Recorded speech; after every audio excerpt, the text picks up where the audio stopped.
नमस्कार दोस्तों, मैं अंकुर उपाध्याय स्वागत करता हूं आप सभी का आपके अपने YouTube channel share market analysis में।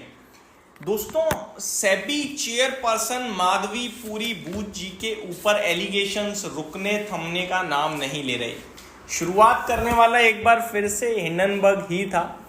हिंडनबर्ग रिसर्च रिपोर्ट जिस दिन आई उसके बाद से कंटिन्यू सेबी चीफ चर्चाओं में रही हैं। हालांकि हिंडनबर्ग की रिपोर्ट संडे को आई थी, मंडे तक सबने हिंडनबर्ग की रिपोर्ट को खारिज कर दिया और सेबी चेयरपर्सन के सपोर्ट में आ गई।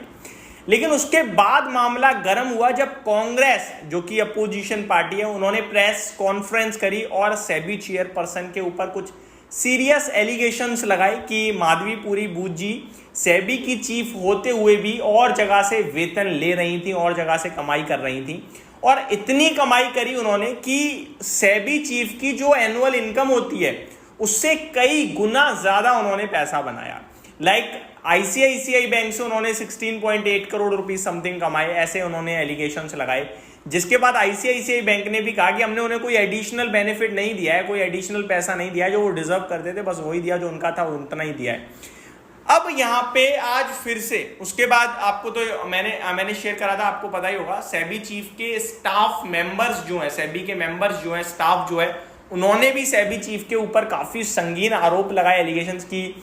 अब सेबी की मीटिंग में ये ह्यूमिलेशन, अपमान करना, मतलब हार्श लैंग्वेज यूज करना नॉर्मल हो चुका है और हम इसके खिलाफ खड़े हैं। मोर्चा निकाला सेबी के ऑफिस के बाहर एंड इनफैक्ट उन्होंने सेबी चीफ के रिजाइन की डिमांड करी फाइनेंस मिनिस्टर से।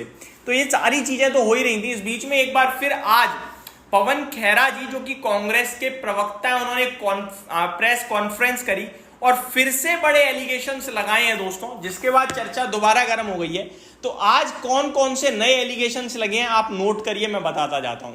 देखो, इन सबका बाजार पे इंपैक्ट नहीं होगा, लेकिन ये धीरे धीरे मामला गर्म हो रहा है सेबी चीफ को लेकर। अब सेबी चीफ कोई छोटा मोटा मामला नहीं है, स्टॉक मार्केट के रेगुलेटर के चीफ के ऊपर ये सारी चीजें चल रही हैं इस समय। देखो, ये सारी चीजें चल रही थी, ठीक था, लेकिन जो सेबी का खुद का स्टाफ उनके विरोध में आया ना, वो नेगेटिव था। कांग्रेस का काम है, अपोजिशन पार्टी है, उनका काम है, जो लीडिंग पोजीशन में है इस समय, उन पर आरोप लगाना। हिंडनबर्ग रिसर्च है, उसका काम था, उसने कर दिया हटाओ, लेकिन उनके स्टाफ मेंबर भी उन्हें गलत बोल रहे हैं, ये गलत है। अब क्या कहा है आज पवन खेरा जी, जो कि कांग्रेस के प्रवक्ता है, मैं बताता हूं। देखो, हिंडनबर्ग ने एक कंपनी बताई थी जिसका नाम था अगोरा, और ये जो अगोरा कंपनी है ये माधवीपुरी बूच जी और इनके पति के द्वारा चलाई जा रही थी, इन्हीं की कंपनी थी। माधवीपुरी बूच जी अगोरा में 99% होल्डर थी और 1% उनके हस्बैंड थे, ठीक है जी। तो दोनों मिलके पूरे 100% के ओनर थे। अब सवाल इस बार जो आरोप लगाए गए हैं वो ये लगाए गए हैं कि माधवीपुरी बूच जी तो ये कह रही हैं कि जो अगोरा है वो डोरमेंट कंपनी थी, यानी कि वो बंद थी, वो चालू नहीं थी, इनएक्टिव थी। लेकिन पवन खेरा जी कह रहे हैं कि भैया डोरमेंट कहाँ है, आपकी कंपनी के तो क्लाइंट हैं और उन क्लाइंटों से सेबी चीफ कमा चुकी हैं 2.95 करोड़ रुपीस। ये दावे लगाए गए हैं, यानी कि सच्चाई को छुपाने का दावा किया गया है आज कांग्रेस की तरफ से सेबी चीफ को लेकर। अब पूरी डिटेल समझिए सिंपल सरल भाषा में। जहां पे कांग्रेस प्रवक्ता जी कहते हुए दिखे भाई साहब कि अगोरा जो कंपनी सेबी चीफ की माधवीपुरी बूच जी की है, उसके बाजार में 6 लिस्टेड कंपनियां हैं, वो उसके क्लाइंट्स थे। कौन कौन से नाम सुनो, M&M, Mahindra and Mahindra, ICICI bank, doctor Reddy, Pidilite, Visu leasing and finance and Sembcorp. ये 6 की 6 कंपनियां अगोरा की क्लाइंट थी और इनसे सेबी ने लगभग 2.95 करोड़ रुपीस कमाए हैं 2016, 17, 19, 20, 23, 24 में मिलाकर 2.95 करोड़। एंड उन्होंने ये भी कहा है कि इसीलिए इनके ऊपर कभी कोई बड़ी जांच बैठती नहीं, क्योंकि ये क्लाइंट थे अगोरा के।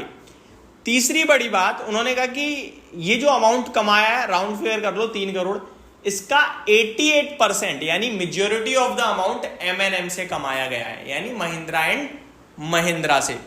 उसके बाद तो कमाल तब हुआ जब ओपन मार्केट में महिंद्रा एंड महिंद्रा की तरफ से सफाई आती है और वो कहते हैं कि ये मिसलीडिंग इंफॉर्मेशन है, ऐसा कुछ भी नहीं है, ये सब गलत है, झूठे आरोप हैं, गलत हैं, और इस तरीके की चीज़ों से अवेयर रहें, सावधान रहें।